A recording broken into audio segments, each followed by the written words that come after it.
Hello everyone, welcome to my channel Ankita's cozy nest. आज मैं आप लोगों के साथ अपनी ट्रांसफॉर्मेशन जर्नी शेयर करने जा रही हूँ। मैं एग्जैक्टली इसे ट्रांसफॉर्मेशन तो नहीं कहूँगी, क्योंकि हर किसी चीज़ में जो है इम्प्रूवमेंट की गुंजाइश हमेशा रहती है। तो मैं कहूँगी कि मेरी फिटनेस में, मेरी ट्रांसफॉर्मेशन में अभी भी इम्प्रूवमेंट की ज़रूरत है। तो इसलिए मैं इसे ट्रांसफॉर्मेशन ना कह के मिडवे ट्रांसफॉर्मेशन ज़रूर कह सकती हूँ। तो चलिए ले चलती हूँ मैं आपको अपने मिडवे ट्रांसफॉर्मेशन की जर्नी पे। तो मैं हूँ एक होम मेकर और एक मॉम जिसकी दो ब्यूटीफुल डॉटर्स हैं, 6 इयर्स की और 4 इयर्स की। हम में से ज़्यादातर औरतों के साथ ये होता है कि डिलीवरी के बाद, बच्चे होने के बाद वेट पुट ऑन कर लेती हैं। वही मेरे साथ भी हुआ। मेरी दूसरी बेटी होने के बाद जो है मेरा वेट काफ़ी बढ़ गया था, अराउंड 70 kg हो गया था। और वेट बढ़ने की वजह से कई सारे हेल्थ इश्यूज होने लगे, लो एनर्जी, लो स्टेमिना, बहुत सारे हेल्थ इश्यूज मैं फेस करने लगी थी। और तब फिर मुझे लगा कि नहीं, मुझे अपनी हेल्थ के बारे में सीरियसली सोचना पड़ेगा। तो इसके लिए शुरू की मैंने इंटरमिटेंट फास्टिंग। इंटरमिटेंट फास्टिंग शुरू करने से पहले मुझे दो चीज़ों पे काम करना था। सबसे पहले जो है वो मुझे अपनी शुगर क्रेविंग को कम करना था। मुझे मीठा खाना बहुत पसंद है, चाय पीना पसंद है ज़्यादातर लोगों की तरह। तो इन चीज़ों पे कंट्रोल कर पाना मेरे लिए थोड़ा सा मुश्किल था। लेकिन कहते हैं ना कि अगर आप किसी चीज़ को डिसाइड कर लें या डिटरमाइंड हो जाएं कि वो चीज़ आपको करनी है, तो आप उसमें सक्सेस ज़रूर आपको मिलती है। तो सबसे पहले जो है मैंने अपनी चाय के जो इंटेक था, दिन में 2 बार लेती थी, उसे मैंने एक बार किया। फिर धीरे धीरे वो एक बार जो लेती थी उसे भी बंद किया। शुरू के 3-4 दिन मुझे काफ़ी डिफ़िकल्ट हुआ, लेकिन उस टाइम पे मैंने पानी पी लेती थी या ग्रीन टी पी लेती थी या कुछ और पी लेती थी। तो धीरे धीरे जो है मेरी चाय की आदत भी छूट गई। चाय को छोड़ा मैंने, मीठा खाना मैंने छोड़ दिया था। प्रोसेस्ड फूड का इंटेक मैंने, वैसे भी मैं प्रोसेस्ड फूड घर में कम ही लाती हूँ। फ्राइड फूड का इंटेक मैंने कम किया। और जंक फूड भी मैंने जो है बिल्कुल पूरी तरह से 3-4 महीने के लिए अवॉइड किया।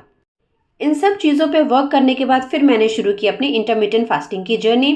और मेरा फास्टिंग विंडो हुआ करता था, शाम के 7 बजे जो है मैं अपना लाइट डिनर कर लेती थी। और नेक्स्ट डे जो है 11 बजे जो है मैं अपना ब्रेकफास्ट लिया करती थी। शुरू में जो है मुझे काफ़ी डिफ़िकल्टी हुई, क्योंकि मैं उन लोगों में से हूँ जिन्हें सुबह उठते ही भूख लगती है। तो अगर मैं 6-7 बजे उठ जाती थी तो मुझे एकदम से भूख लगती थी। तो शुरू में उसे कंट्रोल करने के लिए काफ़ी मुझे डिफ़िकल्टी हुई। लेकिन कहते हैं ना, बॉडी को आप जैसे ढालोगे बॉडी वैसे ही ढल जाती है। तो शुरू में थोड़ी सी डिफ़िकल्टी हुई, लेकिन बाद में बॉडी ने भी अडेप्ट कर लिया।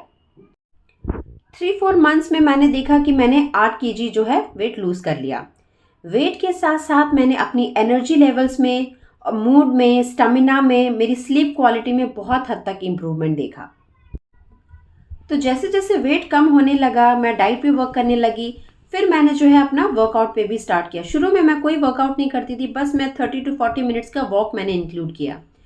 तो वॉक के साथ साथ, डाइट के साथ साथ जो है मेरा 8 kg वेट लूज हो गया, और साथ में ये सारे बेनिफिट्स भी मुझे मिले। वेट लूज़ तो कर लिया, लेकिन मुझे लग रहा था कि मुझे स्ट्रेंथ पे, एंड्योरेंस पे, अपनी मसल्स गेन पर भी वर्क करना है। क्योंकि मैंने कहीं पढ़ा था कि मसल्स गेन करने से जो है आपका मेटाबॉलिज्म अच्छा होता है, आपकी जॉइंट हेल्थ अच्छी होती है, बहुत सारे हेल्थ बेनिफिट्स होते हैं। तो फिर मैंने सोचा कि क्यों ना मुझे अपनी फिटनेस को नेक्स्ट लेवल पे लेके जाया जाए। तो फिर मैंने स्टार्ट की अपनी स्ट्रेंथ ट्रेनिंग की जर्नी। शुरू में मुझे कोई आइडिया नहीं था, सिर्फ यूट्यूब वीडियोस देखकर फिर मैंने शुरू की अपनी स्ट्रेंथ ट्रेनिंग की जर्नी। फिर इंजरी को अवॉइड करने के लिए जो है शुरू में मैंने सिर्फ बॉडी वेट्स एक्सरसाइज ही किए। कम से कम 5-6 महीने जो है मैंने बॉडी वेट एक्सरसाइजेस ही किए। उसके बाद धीरे धीरे जो है मैंने डंबल्स को इंक्लूड किया। पहले मैंने 1 kg से स्टार्ट किया, फिर धीरे धीरे मैंने 4 kg किया, 7 kg किया, और अब जो है मैं 16 kg डंबल से भी वर्कआउट कर लेती हूँ। शुरू में सिर्फ हफ्ते में मैं 2 ही दिन वर्कआउट किया करती थी, लेकिन जैसे जैसे मेरी स्ट्रेंथ बढ़ने लगी फिर मैंने 5 से 6 दिन जो है अपने वर्कआउट को इंक्लूड किया हफ्ते में। वर्कआउट से बोर ना हो जाऊं, इसलिए मैं अलग अलग तरीके से वर्कआउट करती हूँ। कभी रेजिस्टेंट बैंड से, कभी स्टेबिलिटी बॉल से, कभी वॉक पे चली जाती हूँ, कभी स्ट्रेचिंग कर लेती हूँ, तो कभी योगा कर लेती हूँ। तो मेरा जो है मेन मोटो है कंसिस्टेंसी पे वर्क करना बजाय कि परफेक्शन पे। मैं ये नहीं चाहती कि मुझे बिल्कुल साइज़ 0 फिगर या 6 पैक एब्स या फिर बहुत ही अच्छी फिज़िक मिल जाए। बस मैं चाहती हूँ कि मैं फ़िट रहूँ, मैं हेल्दी रहूँ, ताकि मैं अपने घर को, अपने बच्चों को, अपनी लाइफ़ को बिना हेल्थ इश्यूज़ के साथ मैनेज कर सकूँ। और मैं चाहती थी कि मैं फ़िटनेस को अपने डेली रूटीन में इंक्लूड करूँ। जैसे कि हम ब्रश ज़रूर करते हैं, चाहे दिन हो, रात हो, आंधी हो, तूफ़ान हो, लेकिन हम ब्रश करना बिल्कुल नहीं भूलते। उसी तरह मैं फ़िटनेस को, यानी कि अपने वर्कआउट को भी डेली रूटीन में इसी तरह डालना चाहती थी कि कुछ भी हो जाए लेकिन मुझे वर्कआउट करना ही है। शुरू में मैंने बेबी स्टेप से शुरू किया, लेकिन कहते हैं ना कि जब आप छोटे-छोटे स्टेप्स को कंसिस्टेंटली लंबे वक़्त तक करो तो आपको बहुत अच्छे रिज़ल्ट्स मिलते हैं। तो मैंने भी छोटे-छोटे स्टेप से ही शुरू किया। मैंने हफ़्ते में 2 दिन किया, फिर 3 दिन किया, फिर 4 दिन किया, और अब जो है मैं हफ़्ते में 5 से 6 दिन कंसिस्टेंटली वर्कआउट कर लेती हूँ। तो मैं कंसिस्टेंसी पे वर्क करने में कामयाब रही हूँ। अब कहते हैं कि कंसिस्टेंसी पे आप लंबे वक़्त तक वर्क करते रहेंगे तो परफेक्शन भी फिर आ ही जाएगा।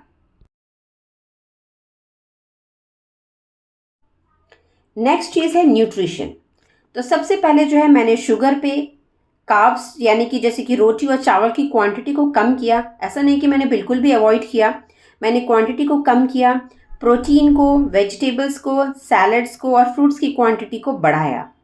तो ये मैंने देखा कि प्रोटीन, वेजिटेबल्स और सैलड्स और फ्रूट्स की क्वांटिटी को बढ़ाने से मेरी जो अननेसेसरी शुगर की क्रेविंग्स है, मीठा खाने का मन कर रहा है, वो सारी क्रेविंग्स मेरी ख़त्म हो गई। बहुत हद तक कम हो गई मैं कह सकती हूँ, और एनर्जी लेवल्स भी मेरी बढ़ गई। अब नेक्स्ट है माइलस्टोन्स अचीव्ड। देखिए, मेरी स्ट्रेंथ तो बढ़ ही गई, मेरे लेग्स काफ़ी स्ट्रांग हो गए। वर्कआउट अपर बॉडी करती हूँ। पहले मेरा अपर बॉडी बहुत वीक थी, तो अब अपर बॉडी वर्कआउट करने से मेरी अपर बॉडी भी काफ़ी हद तक स्ट्रांग हो गई है। पुशअप्स नहीं लगा पाती थी, अब धीरे धीरे पुशअप लगाना सीख गई हूँ मैं, तो उसमें भी काफ़ी हद तक जो है अपर बॉडी मेरी स्ट्रांग हो गई है। बहुत सी एक्सरसाइजेस ट्राई करने का मन करता है, बहुत सारी चैलेंजिंग एक्सरसाइजेस ट्राई करने का मन करता है, क्योंकि आप में उतनी स्ट्रेंथ आ जाती है, धीरे धीरे फ्लेक्सिबिलिटी आ जाती है, तो आपको बहुत सारी चीज़ें ट्राई करने का फिर मन करता है। तो मैं कहूँगी कि मेरे वेट लॉस के साथ साथ मैंने अपनी स्ट्रेंथ में, एंड्योरेंस में, अपनी स्लीप क्वालिटी में, अपने स्टेमिना में, अपनी एनर्जी में, अपनी मेंटल क्लैरिटी में बहुत हद तक इम्प्रूवमेंट देखा है।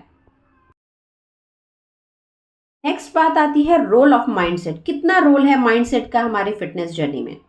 देखिए, माइंडसेट का रोल हर फील्ड में इम्पॉर्टेंट है। इसी तरह हमारी फिटनेस जर्नी में भी माइंडसेट का बहुत इंपॉर्टेंट रोल है। मैं कह सकती हूँ माइंड का ही गेम है। आप अपने माइंड पे कंट्रोल कर लिया आपने, तो जो है आप सक्सेसफुल हो जाएंगे। अब मैं कैसे अपने आप को मोटिवेट रखती हूँ इस चीज़ के लिए? मैं फिटनेस शॉर्ट्स देखती हूँ, या फिर मैं ऐसे कंटेंट को ही सब्सक्राइब करती हूँ जहाँ जो फिटनेस रिलेटेड हो। तो कहते हैं ना कि जो चीज़ आप बार बार देखते हैं तो वही चीज़ आपके दिमाग में घूमती है, और उसी के बारे में आप सोचते हैं भी हैं, उसी के बारे में पढ़ते भी हैं। तो मैंने भी यही किया। अपने वीडियोस को व्हाट्सएप के स्टोरी के फॉर्म में डालती थी। तो जब लोग अप्रिशिएट करते हैं तो फिर और भी मोटिवेशन मिलता है, तो फिर लगता है कि और भी कुछ करना चाहिए। अपने पिक्स को क्लिक कर कर फिर मैं एज अ स्क्रीन सेवर रखती थी। कुछ मोटिवेशनल कोट्स अपने वर्कआउट एरिया में लगाती थी, जिससे कि मुझे रोज़ मोटिवेशन मिले वर्कआउट करने के लिए। और कोई भी अच्छी ड्रेस खरीदती थी, और वो भी मैं छोटे साइज़ की खरीदती थी, ताकि मेरा नेक्स्ट टारगेट होगा कि मुझे उस ड्रेस में फिट होने के लिए मुझे वर्कआउट करना है। तो ये मेरे कुछ तरीके हैं जिससे मैं अपने आप को मोटिवेटेड रखती हूँ। और एक चीज़ जो मैंने बहुत इंपॉर्टेंट सीखी है कि don't focus on the weighing scale. हम में से ज़्यादातर लोग यही करते हैं। पहले हम बहुत सारा एक्सरसाइज करते हैं, वर्कआउट करते हैं, और जाके वेइंग स्केल पे वेट चेक करते हैं, वेट कम नहीं होता है, फिर हम डाइट भी छोड़ देते हैं और वर्कआउट करना भी छोड़ देते हैं। शुरू में मैं वेइंग स्केल चेक करती थी, लेकिन अब वेइंग स्केल नहीं देखती हूँ मैं अपने एनर्जी लेवल पे, स्टेमिना में, अपने फिटिंग ऑफ द ड्रेस, अपनी स्लीप क्वालिटी पे इतना ध्यान देती हूँ। ये सब चीज़ों में मुझे इतना इंप्रूवमेंट लगता है कि मैं वेइंग स्केल को फिर मैं चेक ही नहीं करती हूँ। तो इसलिए मैं आप लोगों से भी कहूँगी कि सिर्फ वेइंग स्केल पे वेट कम करना, इसी पे फोकस ना करें। अपनी स्ट्रेंथ पे, अपनी मूड पे, अपनी स्लीप क्वालिटी पे, आपकी ड्रेस कैसे फिट हो रही है, आपकी स्लीप क्वालिटी कैसी है, इन पैरामीटर्स पे भी फोकस करें। लास्ट में मैं बस यही कहूँगी, if I can so can you. So start your journey to end transform your life.